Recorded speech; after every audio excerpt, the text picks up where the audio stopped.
ప్రభునందు ప్రియులారా, మీ అందరికీ ప్రభువైన యేసుక్రీస్తు నామమున శుభములు. లోకరక్షకుడిగా ఈ లోకానికి వచ్చిన దైవ కుమారుడైన యేసు అతి చౌకగా అమ్మబడిన విషయం మీకు తెలుసా? యేసు ప్రభువారు అలాగు అమ్మబడతాడని యేసు ప్రభువారికి 600 సంవత్సరాలకు ముందుగానే జకర్యా ప్రవచించాడు. జకర్యా గ్రంథము 11వ అధ్యాయము 12, 13 వచనాల్లో ఆ ప్రవచనాన్ని మనం చూస్తాం. మీకు అనుకూలమైన ఎడల నా కూలి నాకియ్యుడి, లేని ఎడల మానివేయుడని నేను వారితో అనగా, వారు నా కూలికై 30 తులముల వెండి తూచి ఇచ్చిరి. ఎంతో అబ్బురముగా వారు నాకేర్పరిచిన క్రయధనమును కుమ్మరికి పారవేయుమని నాకు ఆజ్ఞయగా, నేను ఆ 30 తులముల వెండిని తీసుకొని యెహోవా మందిరములో కుమ్మరికి పారవేసి తిని. ప్రియులారా, జకర్యా ప్రవచించిన ఈ ప్రవచనము మత్తయి రాసిన సువార్త 26వ అధ్యాయము 15వ వచనములో నెరవేరుట మనం చూస్తాం. అక్కడ యూదా ఏమి చేశాడు?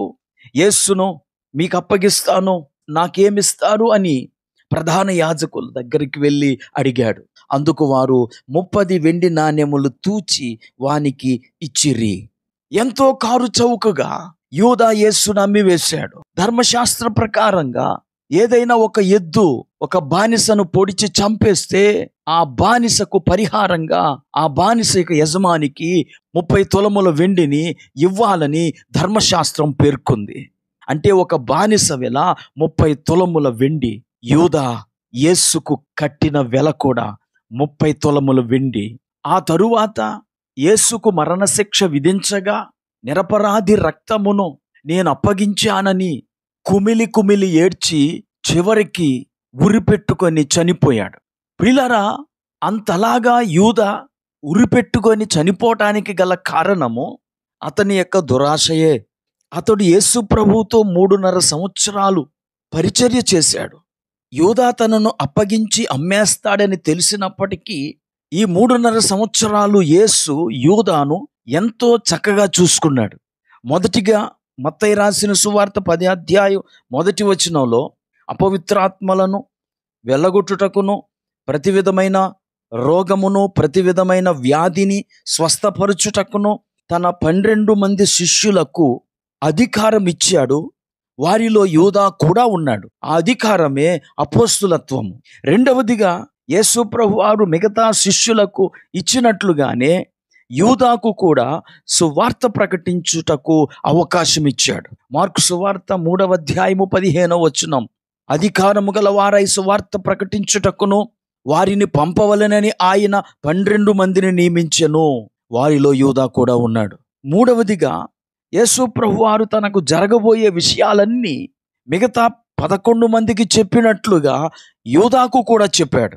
అప్పుడు ఆయన మరలా 12 శిష్యులను పిలుచుకొని తనకు సంభవింపబోవు వాటిని వారికి తెలియచెప్ప నారంభించి. మార్కు సువార్త 10వ అధ్యాయము 32వ వచనం. నాలుగవదిగా యేసు ప్రభువారు తన 12 మంది శిష్యులను ప్రపంచ పునర్జననమందు ఇశ్రాయేలీల 12 గోత్రముల వారికి తీర్పు తీర్చటానికై 12 సింహాసనముల మీద ఆసీనులై ఉండునట్లుగా దేవుడు వారిని న్యాయమూర్తులుగా నియమించాడు. ప్రియులారా, చూడండి ఎంత గొప్ప ఆధిక్యత యూదా పొందుకున్నాడో. అంతేకాకుండా ఐదవదిగా యేసు ప్రభువారు యూదాను తన పరిచర్యకు కోశాధికారిగా నియమించాడు. యోహాను సువార్త 12వ అధ్యాయము 6వ వచనం ప్రకారంగా యేసు ప్రభువారు డబ్బు సంచిని యూదాకే ఇచ్చాడు. పెత్తనము యూదాకు అప్పగించాడు. ప్రియులారా, ఇంతలాగా 3.5 సంవత్సరాలు యేసు ప్రభువారు యూదాను ఎంతో చక్కగా చూసుకుంటే జస్ట్ 30 వెండి నాణెములకు యేసు ప్రభును అమ్మేశాడు. మనము కూడా యేసును క్షణికమైన సుఖాల కొరకు అమ్మేస్తున్నామేమో. ఆదివారం దైవ సన్నిధికి రాకుండా కూలి కొరకే యేసును అమ్మేస్తున్నాము. దేవుడిచ్చిన పిలుపును, అభిషేకాన్ని ఈ లోక సంబంధమైన శరీర సుఖాల కొరకై తాకట్టు పెట్టి అమ్మివేస్తున్నాము. ఈ మాటలు వింటున్న ప్రియ స్నేహితుడా, సోదరి, మనము పిలుపు గలవారముగా ఉండొచ్చు, అధికారము గలవారుగా ఉండొచ్చు, కానీ ధనాపేక్షతో యేసును మనము అమ్మివేసేవారిగా ఉంటే మన పిలుపు, మన ఏర్పాటు అన్నీ వ్యర్థమైపోతాయి. ప్రార్థన చేసుకుందాం. కృపా కనికరం కలిగిన మా తండ్రి, నీకు వందనాలు. నువ్వెంతో చక్కగా చూసుకుంటున్నప్పటికీ యూదా ద్రోహము చేసి నిన్ను 30 వెండి నాణెములకు అమ్మి వేశాడు. ఈ మాటలు వింటున్న మా ప్రియ వీక్షకులెవ్వరూ తమ పిలుపును ఏర్పాటును పోగొట్టుకోకుండా నీకు నమ్మకముగా జీవించుటకు సహాయం చేయమని యేసుక్రీస్తు నామములో ప్రార్థించి వేడుకుంటున్నాము. ఆమేన్.